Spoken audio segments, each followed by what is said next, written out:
God quite trouble the water.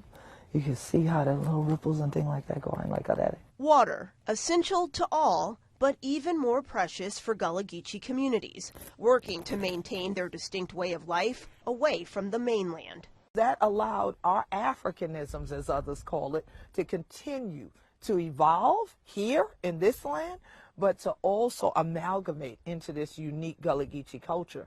And so we said, we the Binya, we the Guayna, we Toto. We traveled to St. Helena, South Carolina to meet Queen Quet, Chieftess of the Gullah Geechee Nation. Descendants of slaves, they're known for their unique language and traditions like basket weaving. For decades, they've retained their culture despite the landscape around them changing. The movement of the Gullah Geechee as part of the Great Migration brought culinary traditions, food traditions, spiritual traditions to the rest of the United States. Before, the issue was bridges coming in and bringing people in who were overbuilding and displacing us. Now, one of the biggest concerns is climate change. Increased storm surge and rising sea levels threaten their land and lifestyle. That causes more flooding.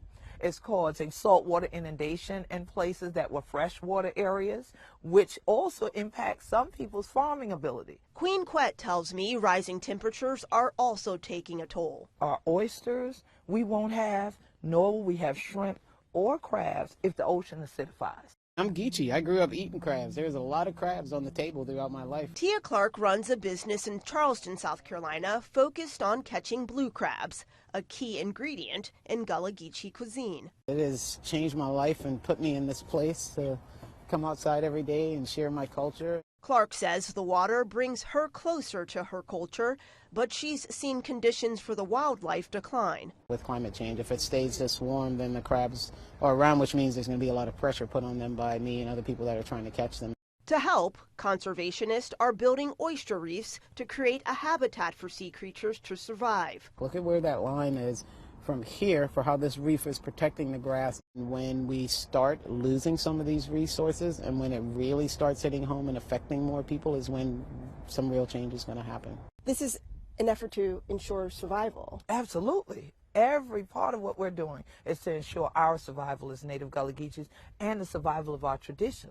A fight against climate change to preserve their way of life. In South Carolina, Brie Jackson, NBC News.